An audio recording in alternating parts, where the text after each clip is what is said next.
Hello,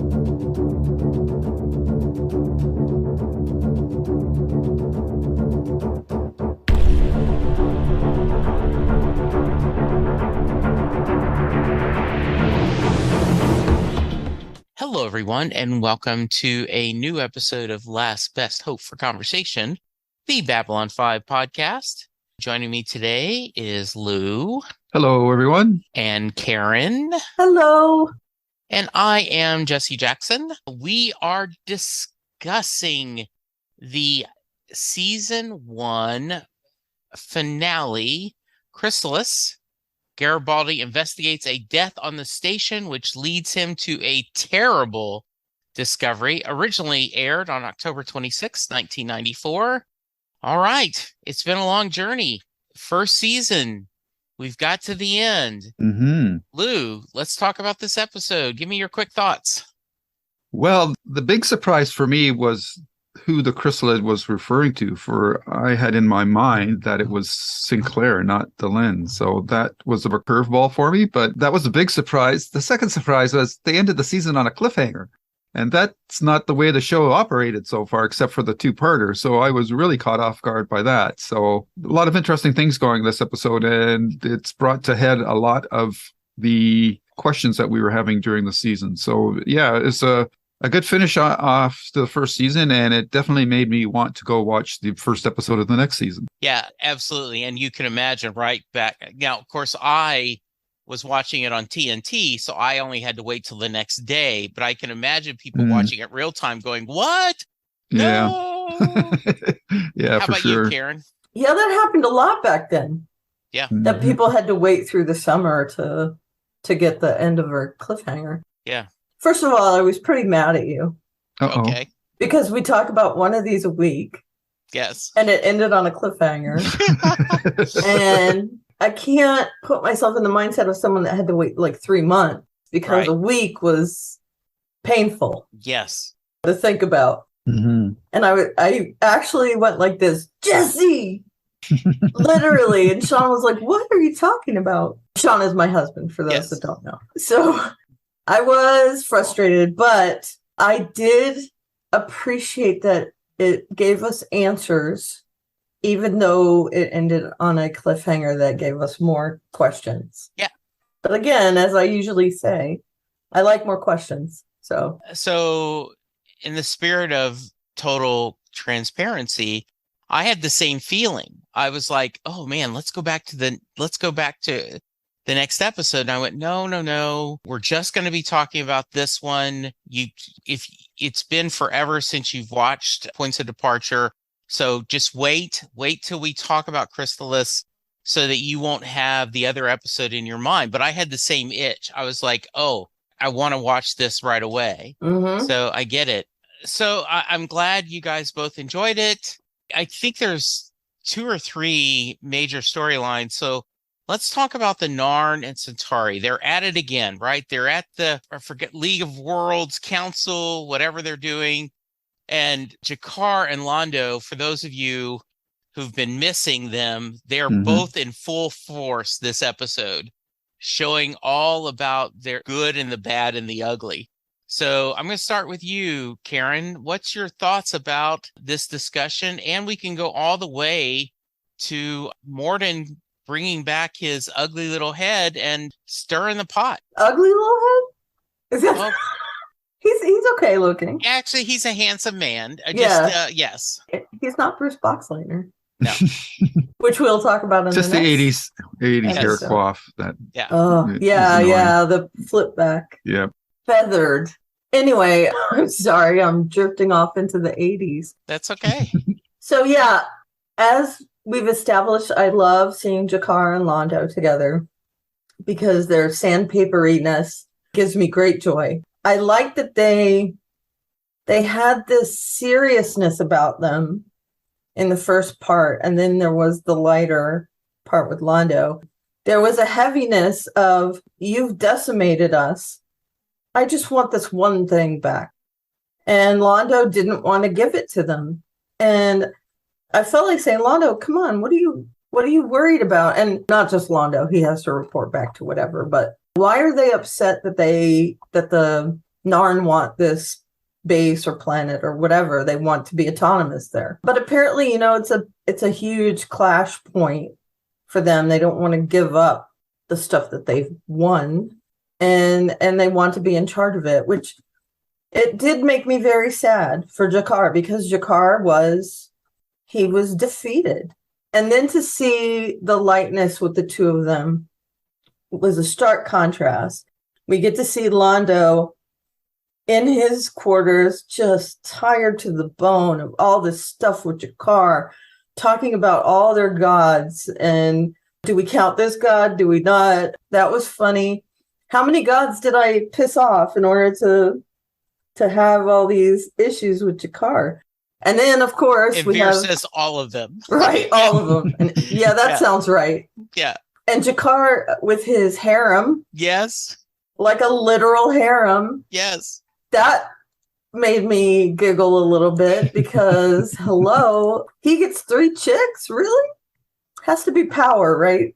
Because I can't imagine any other circumstance. But anyway, their whole dichotomy of personalities is super interesting to me. And Morden coming back and giving Londo that big get.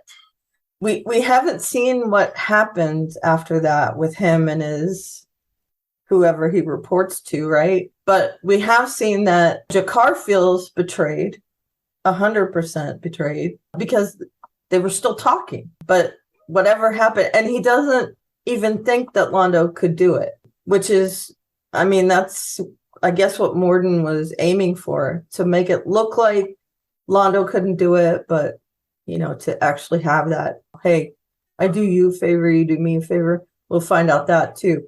So those are things that I really enjoyed about this episode, but in comparison to the other part of this episode, it fell by the wayside a little bit. So I wish that they would have separated those and put them into 2 different episodes. Yeah. Lou, your thoughts? Yeah, that's an interesting thought, Karen. I don't know if splitting it. I thought it worked okay in parallel with, like, they don't of course converge at any point, but I do think it sets up a really interesting character arc for Londo, because he's gotten some of that glory that he wanted his culture or race to get back, but the price of, like, the 10,000 Narn were killed, that's gotta eat at him, I would think, over the course of the series. So that's an interesting moral dilemma for him, and I don't know how he's going to handle that and respond to it. So that was the main takeaway from that arc for me. I do have to say now that we're in the first season and we've seen Londo and Jakar and their extracurricular activities, and there's an alarming focus on human females for both of them, and I don't know what that says about them. Is that some way of they feel like they're exerting mastery over mankind because they both have an axe to grind, maybe, with the human race, or feel that the humans are too important, and this is their way of bringing them down to their level? I don't know. I just find it weird that exosexual relationships are so prominently displayed in this show.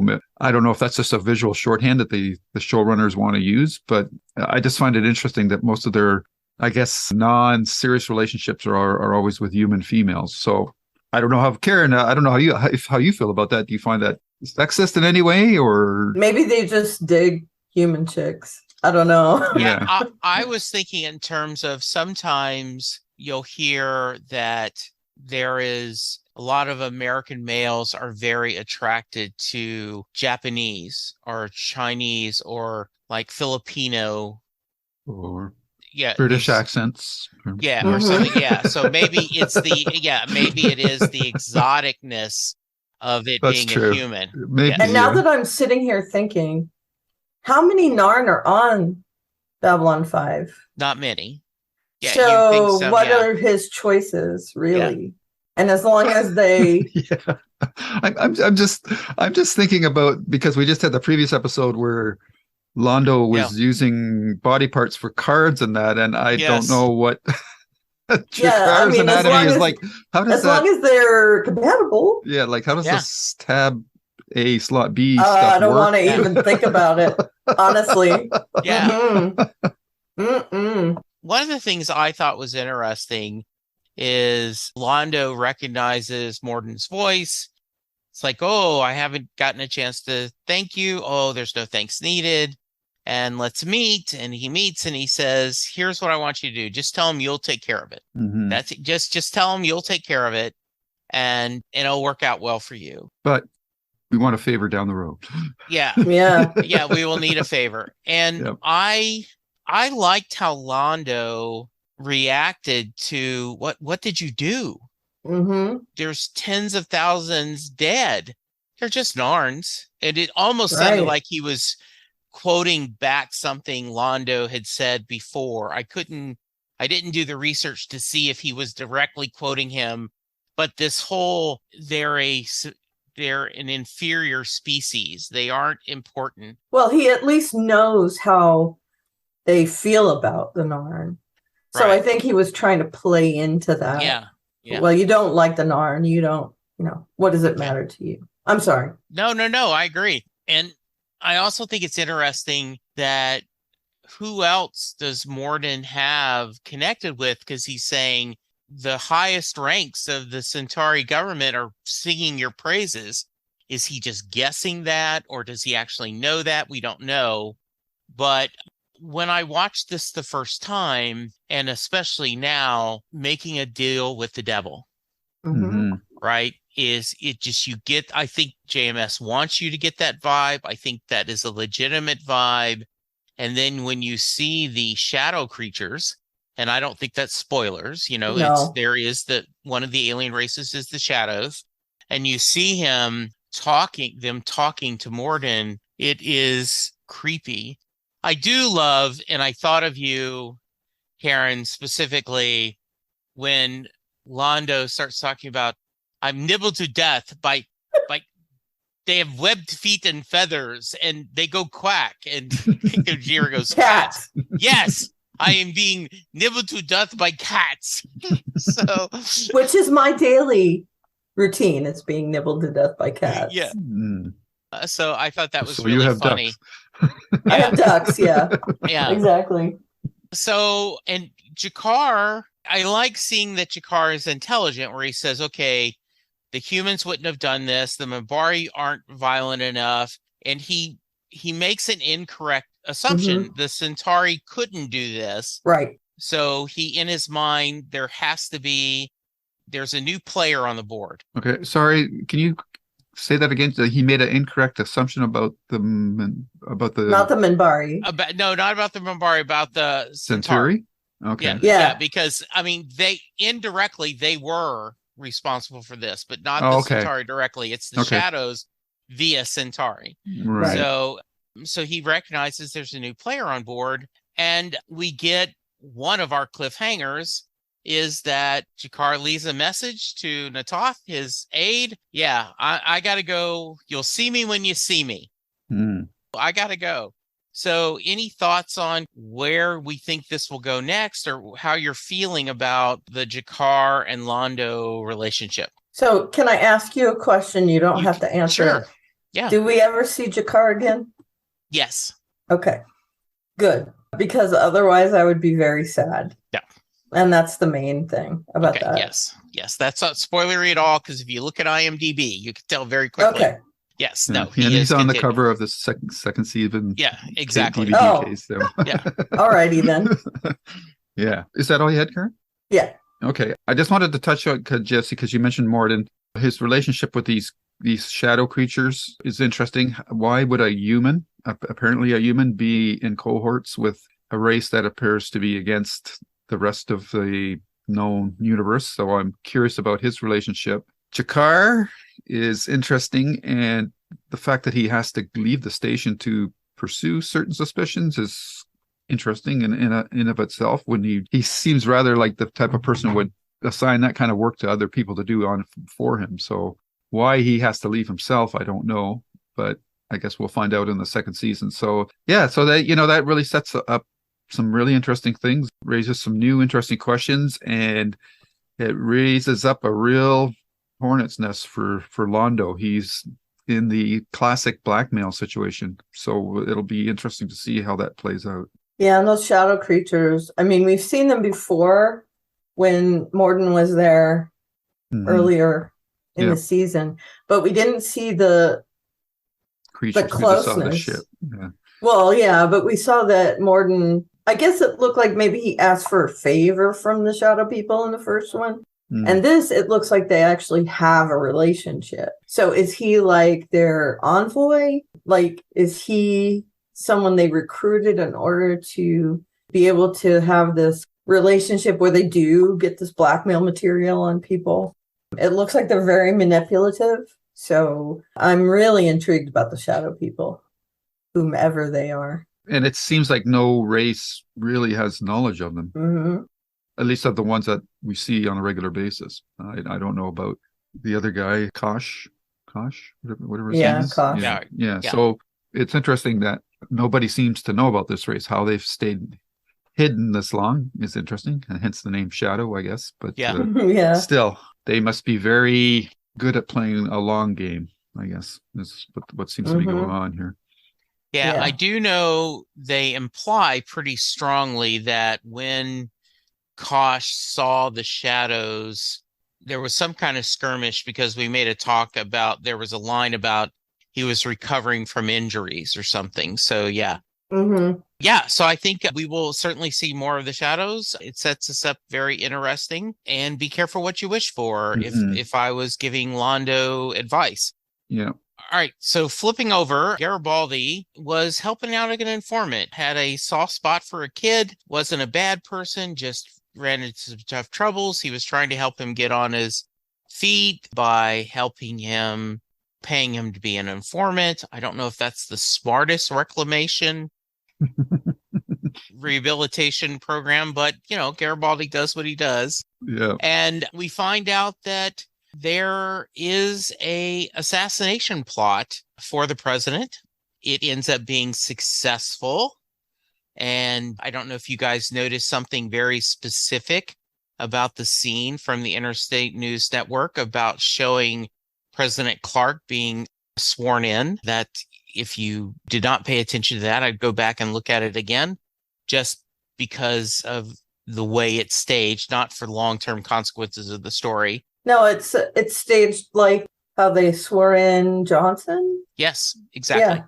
It was as close to the image of President Johnson being sworn in on Air Force One after the Kennedy assassination. So yes, absolutely. Interesting. I'll have to watch it again. I totally missed that. Yeah, if you will look at the two images, they specifically had the image of President Johnson being sworn in and made all the blocking and everything look as close to it they could. All right, so we have President San Diego, which everyone we've heard a lot this season about the presidential election and all this stuff.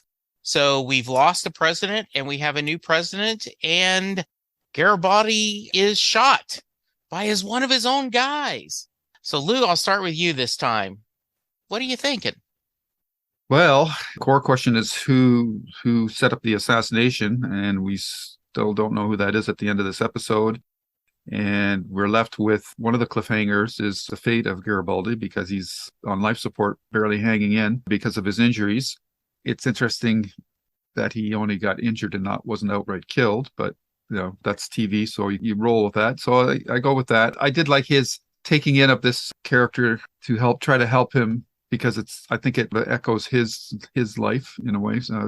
Petrov. So that was interesting. And yeah, it's just weird that Garibaldi's following this trail and he's not following up with anybody else. It's that rogue cop thing that you always see on TV too, where they're supposed to always have a partner. And like, I would think in the security details, he would have like his right-hand man or something. And I don't know if that's something that they're going to do going down the road, because maybe they find that too dramatically limiting, but you would think he would have a right-hand person with him at all times, so that if anything like this, what happened to him happens, that there's somebody to fill in the gaps for other people. But yeah, so that's really all I took from it. I'm assuming that, well, we will see Garibaldi again, because again, he's on the cover of the season 2 set. So, but still be interesting. And Yeah, that's a pretty straightforward storyline. So there's not a lot of detail to it except for trying to figure out who assassinated the president and why are those materials on Babylon 5 Mm-hmm. when that's so far away from it was Jupiter, right? Where the actual Io, yeah. Mhm. where it took place. So that's curious. So as inferences that these materials were being ferried from somewhere far away to towards Earth. So that's also interesting. Or from someone far away. Yeah. Yeah. Karen? Yeah, okay. All of that. I do have a question, and this is gonna open up a big can of worms. Why are there slums on Babylon 5? I've had that question too. Why? It's How did they interesting. start? How are there homeless people on Babylon 5? Yeah. How did those people get there? I mean, did they all just lose jobs? Who was the first person to set up a slum on Babylon 5? So, if I remember correctly, someone has asked that question. I'm sure a million people have, but yeah. And the thought is that similar to the New World back in the day, you would get just enough money to get you to Babylon 5 or to the New World, America. And then once you're there, you end up not being able to get a job, not being able to support yourself. And then the lower stations, because Babylon 5 was built on the cheap, there are sections that are not like Babylon 4 was pristine. It was bigger, it was better, it was shinier. So there are parts that the station never finished.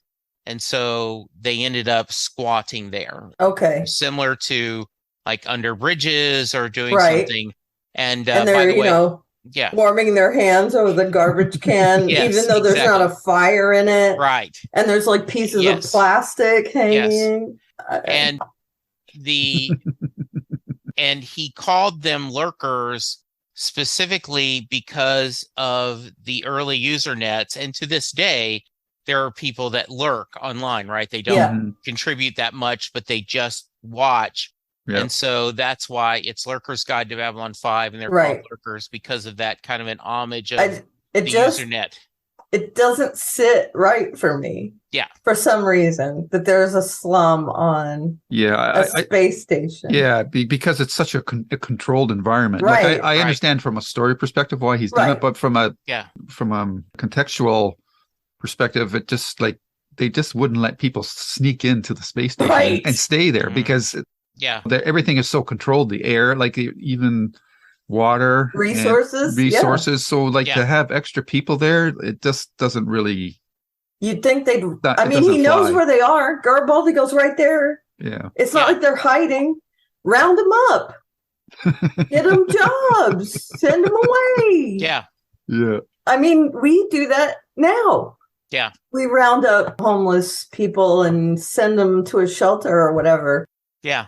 Again, though, I understand, like Lou just said, I get it. For a story, I understand there's got to be this lower class of people that are doing these jobs that kind of on the down low, and I get it. However, it just hit my brain and it bent it.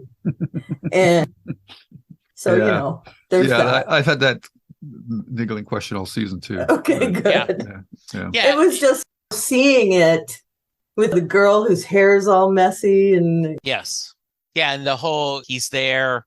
And I do think that one of the things that, and maybe the production to JMS and everyone wanted to make this a little bit anti-Star Trek, even though Stravinsky is very on board that he believes that the original Twilight Zone, the original Star Trek were two of the greatest things built on science fiction television. But the idea of like Gene Roddenberry's perfect world, this is not that. Right. Yeah. And Babylon 5 is not a utopia. Yeah.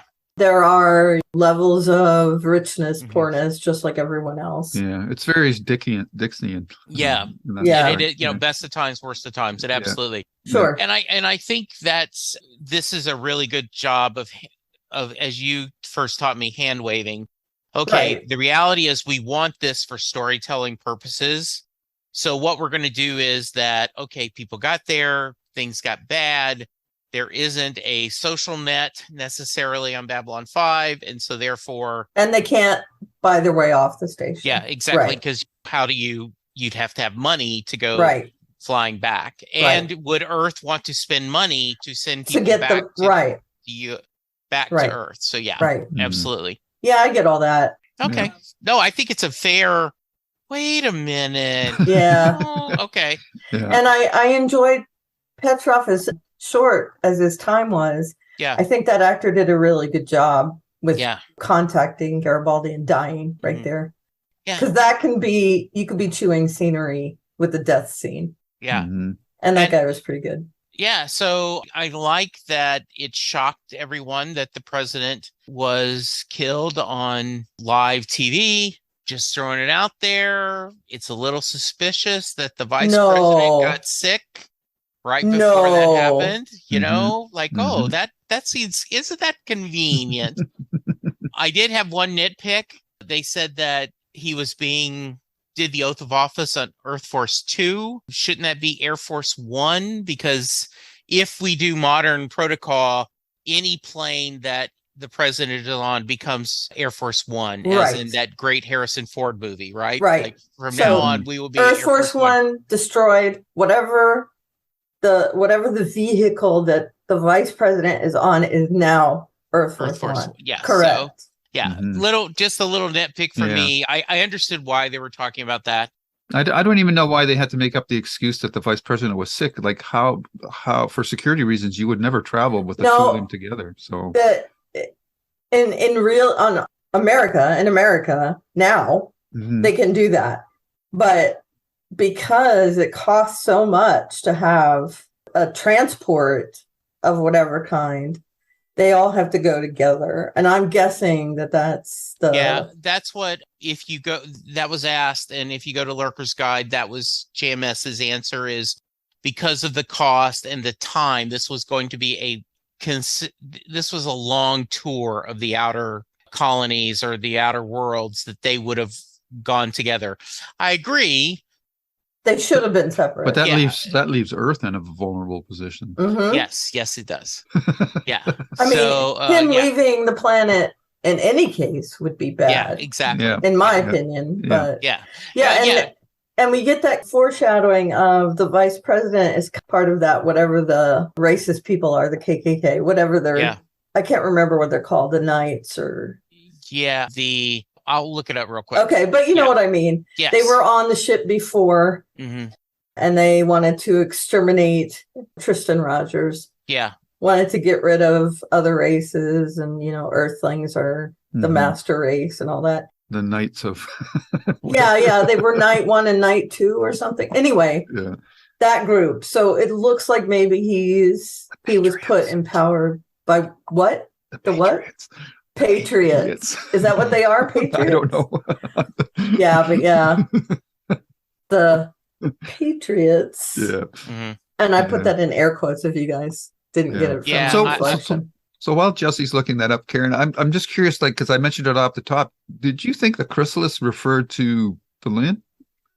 No. I thought it was Sinclair. And I think it can be interpreted in a couple different ways. And in one of those ways, Sinclair might be. Yeah. But I think it shocked me that it was Delenn. Yeah, because so much emphasis was placed on Sinclair being special that I just figured, well, he's got to be the Chrysalis. Right.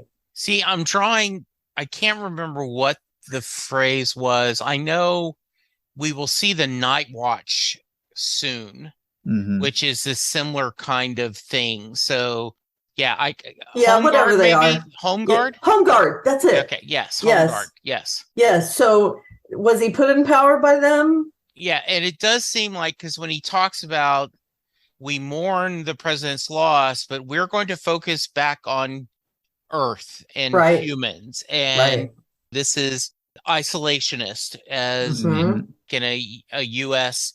background where, like, okay, we're going America first. Yep. We don't need to worry about being the world's policeman. We don't need to worry about feeding the world. And so, And that's just a cover for being racist. Mega. Yes. Make Earth great again. Yeah, make it work great. Yeah, there we Oh. go. All right, so we get the reveal. Delenn was not building a game. She was Mhm. building some kind of device. Mhm. So The Karen, Chrysalis of Dunshire. yes, so Apparently. yes, so you're the one who sent me the Dunshire link. You talked about that. Yeah. Well, I mean, it still looks like the cones of Yes, it does. Dunshire. And once again, here is, I think, one of the first signs that Stravinsky is playing a long game. We have seen her building this throughout the season, and now then it's revealed. And he specifically talks about Chekhov's rules, Chekhov's guns, about if you see a gun in Act 1 and it needs to be shot, someone needs to be shot or used by Act 3. So Right. she's trying to talk to Sinclair. Delenn's Delenn's trying to talk to Sinclair, and Sinclair like, look, I got shit going on. Okay. Mhm. I understand you want to have a heart to heart, but like right now, everything's gone to heck in a handbasket, and I just have time. And I'll come see you. And it turns out too late. So give me your thoughts on everything. So why? Why was there Mhm. a time limit? Why did she have to do it right at that moment? I Yeah. think that's a Is great my question. Why couldn't she wait Yeah. like 10 more minutes or whatever? I'm sure there's a reason for that. I think Lanier, Bill Mumy, was good in this, that he's there to watch over her while she's doing whatever it is she's doing. And yeah, I have to say, for her to go to the commander of Babylon 5 and just want him to be there for her right then, Yes. it's a little conceited, I Mhm. think. And Hmm. Garibaldi was shot. Yep. He's in intensive care. No, I got other stuff. So what was she going to do with him that she couldn't just wait to do? It seemed Mhm. really important. So that was my main question. I that. had the same question. Why, what's the urgency? Does she have to be at a certain time of month for this to be done? I don't know. Mhm. Or is there just a certain window in her mindset, her life situation where she can do this? It didn't, or does this, what was this thing called again? The Triluminary, I think. Yeah. Triumvirate? triluminary. Does it have a shelf Triluminary. life? Don't know. Yeah. So yeah, that was my main question from that as well. And I was quite surprised that she was the one that was undergoing this change. So Yeah, and what's the deal with Kosh? yeah. Yeah. So she has to ask Kosh a question. She visits with Kosh. Kosh does at the end, he sees Sinclair. And so it Mhm. begins. You have forgotten something. And so it begins is used a couple times already in the series. I did love the line when Lanier says, but what if you're wrong? Delenn will speak well of me when I'm gone. Mhm. I am so happy you two were surprised, because as I was rewatching this, I'm going, boy, they gave her the Luminary. She talks about her destiny. The other Great Council member says, well, you've got to do what you got to do. We see her building the device. I'm like, boy, they're just telling it all over that something's going to happen with her. And you guys were still, because of him having a destiny. There's also a great line where we go back to the episode where we did all the religious ceremonies, Mhm. and they said, oh, that's a rebirth ceremony, Right? or it could be a wedding. Right. And JMS in an interview said, I specifically threw that in there thinking that everyone would focus on the wedding and not focus on a rebirth, Right. when it's right there. I'm showing you my cards and Mhm. you don't even know it. Yeah, it was pretty rude of him, honestly. Well, and some of it was that they didn't, it wasn't right up front that there had to be some sort of a changing thing. And then when we hear Chrysalis, and Sinclair is the one that hears the word, that ponders the word. They're telling us it's Sinclair without telling us it's Sinclair. And of course, Yeah. it turns out to not be, which, Yeah. hey, I've got something in his hands. Skylab. Yeah. So yeah, I was really surprised. And I love this because I was as I always do after reading the episode, I go to Lurker's Guide, and he talked about we're really kicking over a lot of tables in this episode. And I was like, well, I guess they did. But hearing you guys from a newbie perspective, like, yeah, what the hell? So yeah, I need to talk about Kosh just for a second. please. He reveals himself to Delenn. He does. And you Yes. hear a bird, like wings flapping. What is that? I didn't catch that.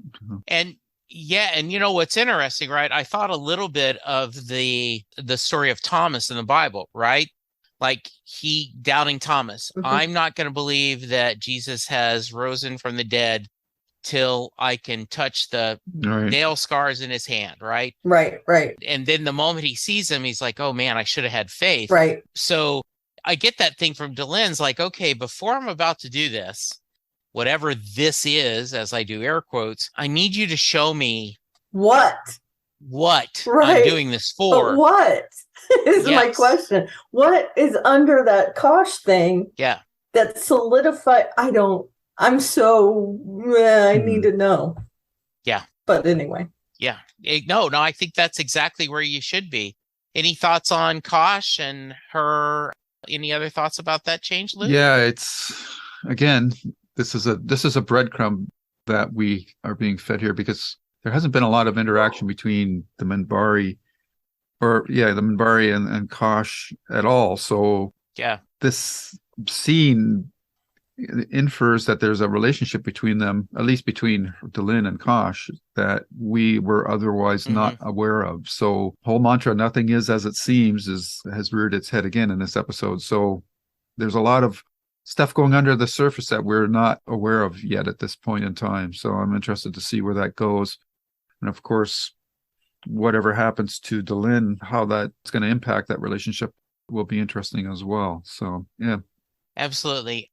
One last topic, and I'm a little sad because this should be a bigger deal. Our lead asks his girlfriend to marry him in the most horrible proposal ever.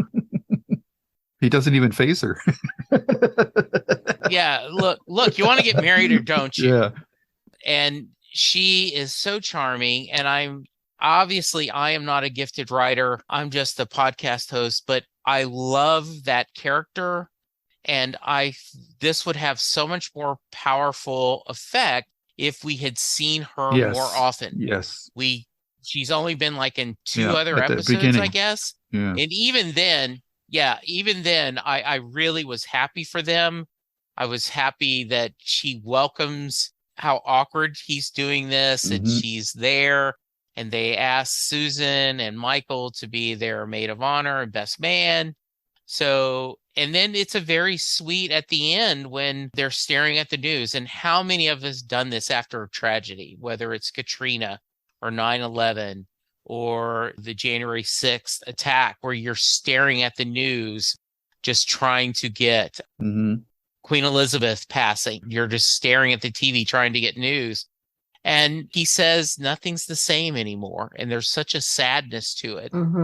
Any thoughts about our engagement? I thought the most touching moment was Garibaldi's reaction to hearing the news, because of just what he had gone through in the previous episodes with his lost love. So it's always this balance of, not balance, but it's always these opposing storylines of where one character is experiencing a moment of joy, it inadvertently is causing another person pain. So I really like that, because I think that life is like that quite often. So everybody's not on the same trajectory at the same time in life. So if one person's going up and the other person's going down, and yet you're still able to connect on an emotional level, or maybe an intellectual level, I should say, and you're happy for this person intellectually, but emotionally inside, it's like a stab, not a stab, but a pain, like a barb in your soul, that this person's got something that you want and can't get. So I really liked that moment. I thought that the Garibaldi actor, played that moment quite well. Yeah. I agree. Good. And reinforcing the kind of friendship that they have, which made it hurt even more when he gets shot and Sinclair has to deal with that. I have a tiny story. Yeah. it reminded me of how my husband proposed to me. We were sitting on the couch watching TV, and he turned to me and said, "Hey, you want to get married?" Boom. That was it. Mhm. So What were you watching? you know what? I don't remember. Because that may have played a part into it. I don't know. No, it was Star Trek or something. Oh, there you go. Okay. Amok time, maybe. Yes. No. One of the newer ones, TNG or Oh, Enterprise or whatever. All right. It was something like that. But I was literally, it was a commercial break. Okay. And I was literally just about to get up to get something to drink. And he just turned to me, "So you want to get married?" And I was like, "Okay." So, I mean, that was it. And he knew that I didn't want a big deal. I don't like when people sing happy birthday to me in public. I don't like any of that. I didn't want flowers and getting down on one knee and all that. I wanted to choose my own ring. So I liked the way he did it. It was good for us. So it made me think of, well, maybe that's how it had to be done for him. I can't imagine him making a big moment out of it. Yeah. So yeah, I thought it was cool. And I was just like, oh, well, hey, there's my engagement story right there on TV. Well, and she seemed to be charmed by his, she wasn't offended at all. She seemed to be charmed. And I love that it seems like we finally gotten it right. And she says it's been quite a pony ride. So that's good. All right. So I mentioned at the very beginning that dates matter in this show. So it's New Year's Eve. So it is the start of a new year, a lot going on. Couple foreshadowing that I did not catch, but I did through Lurker's Guide. In TKO, Garibaldi's friend says, "You never watch your back." And in this case, he was shot in the back. And the actor who plays the aide had been on the show 3 or 4 times. We had seen him. He was in the background. We had not noticed. One of the changes is the very first commander, Lieutenant Commander Laura Takasumi, was in the pilot. Originally, she was going to be the traitor. She was going to be the one was involved with the assassination of President and Clark taking over. And so he deliberately did not do Susan that because he wanted to have a chance to switch things around. So I think that's pretty interesting. Okay. So, all right. Anything else going on that we need to discuss? Well, it's interesting that you just mentioned that aide who was aide. It just says Garibaldi's aide, Macaulay Bruton. Yeah. He also killed the Earthfort guys, Devereaux and his henchmen. So that's interesting that Devereaux, because Garibaldi's made the connection that because their guns didn't have the serial numbers, that only Earth Force operatives are so equipped. So it's interesting that these Earth Force operatives were involved with this equipment that was used to assassinate the president. So that's got some major implications as well. Yeah, and I thought it was suspicious. It was, hey, the gun's cold. What's your point? No, just they cool down really quickly. And I think the idea was almost as if, and it's a very much a cliche of TV shows, right? Police officers protecting themselves, right? Like, oh, you shot an unarmed citizen. Well, let's plant a gun. Right. So this was like, okay, I'm going to turn an eye. Obviously, you killed this one. But in this case, we know after the fact, he was covering his tracks. Right. So, yeah, really, really interesting. All right. So that guy is higher up in whatever. Right. Than the Devereaux dude. Devereaux was just a tool for him, I'm assuming. Yeah. And also, if you think about it, right, we get Sinclair talking to him saying, okay, counting on you. Let's keep security. Let's keep going. And you're like, oh my goodness, you're talking to the guy. Don't put him in charge of protecting Garibaldi. He wants Garibaldi dead. Yeah, you just want to yell at the TV. Yeah. Don't go in there. Yeah. Yes, exact. So is it too spoilery to ask if this character comes back? Yes, we see him a couple more times. Yes. All righty. And as you said, it's TV, so you would not think that we would lose Garibaldi. Right. Right. And especially when his face is on the DVD, yeah. on the DVD box. Yeah. Yes. Yeah. Still, back in the day, they didn't Yes. know whether Right. he was coming back or not. So Mhm. Yeah. I can Mhm. see that. But it's maybe too early to talk about it. But the DVD cover also, now that I've seen this episode, it explains a change in appearance for one of the characters. So that's interesting. Okay. Yes. I don't have the Yeah. DVDs, so Okay. Yeah. Yes. I'll tell you off air. Yeah, we will do. Okay. alrighty. All right. No other thoughts? Let's give our ratings. Lou, you first. I'll give this 8 gold channels. Oh, nice. Karen? And going off of the Gold Channel riff, I'll give it 8 really simple codes to Gold Channels. Yes. Well, I like it a little bit more than you guys. Not too much, but I would go 9 awkward wedding proposals. So, yeah. All right, great. Karen, do we have any feedback? I could that have we wanna gone share? 8 ducks. Yes, yes. I should have done that. 8 ducks. cats. Yes. Ducks. Yes. Meow. Oh, Yeah, we had feedback. Let me read that okay. from Nate. And I want to say thank you to Nate, by the way. His first sentence is, your story made me connect to the Quality of Mercy storyline. I didn't think much about an opportunity to get rid of a debilitating disability. My heart is with you. And I just want to say thank you very much for that sentiment, That's so Nate. sweet. It's very Yes, nice. I agree. Regarding how much of it was planned and where's Jakar, the episode holds all the answers. Its production number is 112. So Jakar episodes were filmed in the first half of season. Oh, interesting. Similarly, Catherine Sakai's episodes were all filmed together. So he was in all those episodes at the same time. We just got them spaced out, I guess. Is that what he's saying? Mhm. Yes. Okay. And the last filmed episodes were The Voice in the Wilderness and Eyes. Alrighty. Okay. Regarding personality wipe, Franklin says offhanded. Oh, wait a minute. While I'm thinking, Dr. Franklin, when the dude comes in, the first dude that gets killed, his bedside manner is terrible. Yes, it is. Because he says, I couldn't do anything. He's dead. Yeah. So Yeah. that struck me as, I don't know. He seems very sympathetic usually, but okay. So anyway, sorry about that, Nate. He says, regarding personality wipe, Franklin says offhandedly, I'll check the equipment when Garibaldi asks if everything will be ready.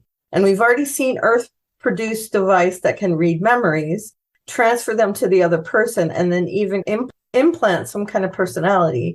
Night One got something off of Sinclair's in the sky full of stars when the machine malfunctioned.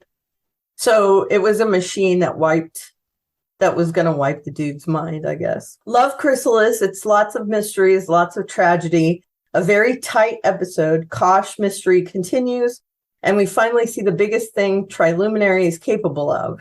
Delenn was building the pyramid for several episodes now, and it turns out it wasn't just a toy. Heartless greed for power and resentment on the part of Londo is so historic and so prescient. Right now, watching this episode is even more sad because it connects to the real world so much. With regards, me, he says. So thank you, Nate. You're awesome. I dig you. Absolutely. I love that feedback, and keep the emails coming. Yeah. Lou, did we get any postings that you want to share on our recent episode? Yes, because we cut out. We were going long last time on Babylon yeah. Square. So yes. got some feedback from some new listeners. Gedrin_Y. He's been loving the podcast, or she. Sorry, I don't know what your sex is based on that handle. And they just run through some of the episodes that we talked about, expanding on some points. So if people want to see those, they can go through them because there's quite a few there. Oh, nice. So I appreciate his feedback. Nathan picked up on my problems with how the communications work in the Babylon 5 universe, and basically he just says that, along with Simon, they both basically say that if you're looking for techie explanations of a lot of the Babylon 5 universe technology, you're going to be disappointed because they don't ever really explain that. They go into how the original Star Trek, they they didn't get into the details, but they gave you enough of an explanation so that you can understand how things work. In Babylon 5, you just have to accept that this tech works the way that it works, which is fine. But I just think it would add a little more depth to the universe if it was explained a bit better. And I think that was that for that episode. And then for episode 20, Quality of Mercy, you got a couple comments. Chris M says there's an interesting similarity between the alien healing device when it is used as a form of capital punishment and the Deathwalker immortality serum. Okay, I don't know if I know about. Do we know about that yet? Yeah, remember is that she was on that to live forever. Someone had to die. That's right. You had to pull something and she was wanting that chaos, the idea of that the greedy people wanting to live forever, but that means you had to kill someone to do that. And they would be like, Yeah, that's right. Yeah, okay. Yes. And then basically the other comments are about, Simon says, you're so close to the end of season 1.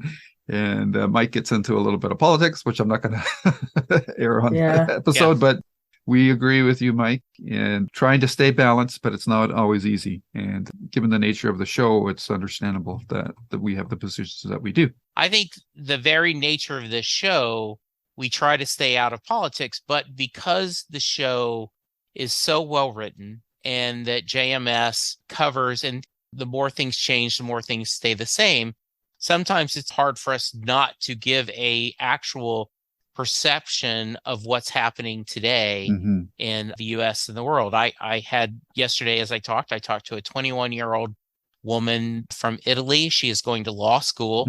And we spent a few minutes talking about she's very worried about the political situation in Italy and the US. And so there is the pendulum swings and we can be very concerned. Right. And the DNA of the show is such that you can't get around talking about it from time to time. We just try not to make it the overall thrust because there's much more to the show than that, obviously. But it's like you can't go to a hockey game and pretend that nobody's playing on ice. Like exactly. It's there. So you have to talk about it from time to time. And that's just going to happen. And hopefully we'll do it in a way that doesn't turn off too many viewers or listeners. So I did want to, and next week we will start season 2, but year 1 season in, you've had 22 episodes. Take away the fact that we three love talking to each other on a regular basis, because I would watch almost any show if I had the chance to talk to you two every week. But take that away. What are your thoughts on this first season? What are you glad we started this journey? Do you think that overall you felt the season was well done? Talk to me what your feelings are going into season 2. And we'll start with you, Karen. Yeah, this show is right up my alley. I don't know why I never watched it. It was just I guess a time thing. And so, I'm really appreciating it. And again, as we've said several times, the first season is a slog in most shows. I mean, just take TNG as the shining example of that. The first season was just terrible. If I hadn't been a Star Trek fan already, I might have abandoned it. So I think on that basis, we had some really great episodes in this first season that shine. And it breaks that mold of the first season just being terrible. There were some clunkers, obviously, but I think overall, the first season was better than I thought it would be. Because you go into a show like this, or at least we do, viewers that watch shows all the time and talk about them, thinking, okay, I'll have to just hand wave most of the first season. So I'm pleasantly surprised.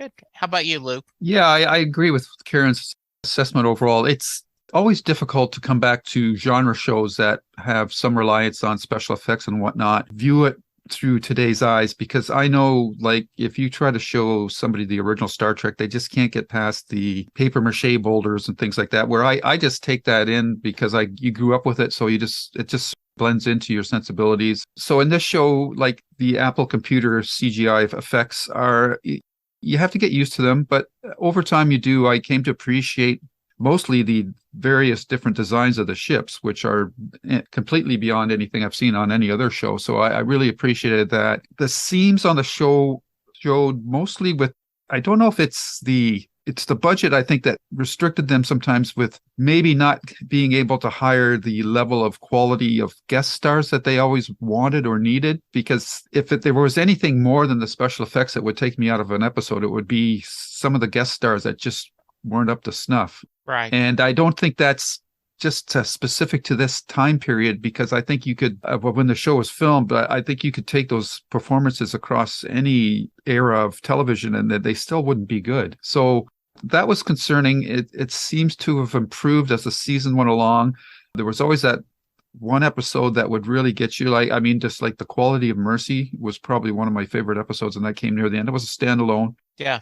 And the show, more than other first season shows, like I'm thinking of Fringe and Farscape specifically, weaved more of an overarching storyline into it than any of those shows did. So it's better set up to jump into the second season, and especially with these last couple of episodes, we've got some really big questions that we want answered, and it's built that up. I think the reason the reason I just never got into it is it's that Three Stooges haircut. I'm coming back to it again. Yeah. Visually, it's just doesn't scream out to me that I've got to watch the show and take it seriously, because that just looks so bizarre. And it seems like such a weird thing now. It's like the Muppets in Farscape. At first couple episodes, you just can't get into it, or it's constantly sticking out to you. I have to say that by maybe the last 4 or 5 episodes of the season, I've come to not notice the haircuts as much. So yeah, it's a silly little thing, but it's silly little things that take you out of something, right? So yeah, it's the same thing. Like after a while, I quit thinking Rigel was a puppet and Rigel was a character. Yeah. Right.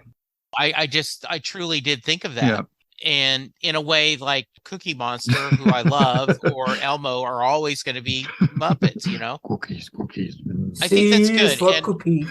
yeah, and I did want to, we got a nice little email, and I can't remember who it was from now, and I apologize for that, talking about that sometimes we nitpick about the planet or locations or distance or traveling. That's the same thing like with Game of Thrones. We can argue in the later seasons, they sure did travel awful quick considering it was the Middle Ages.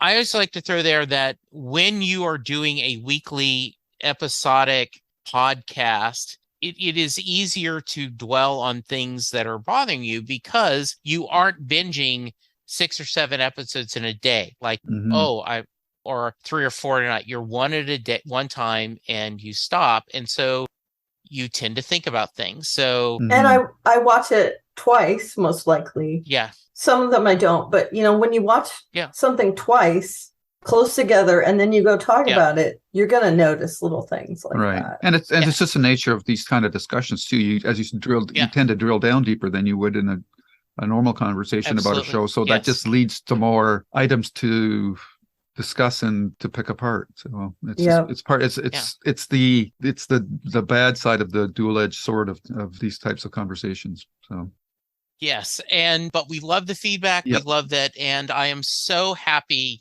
you guys have enjoyed the first season, and I can't wait to you guys start the second season. I can't wait either, because everybody keeps saying how much better it gets. Yes, exactly. It is. Yes. I'm looking forward to it.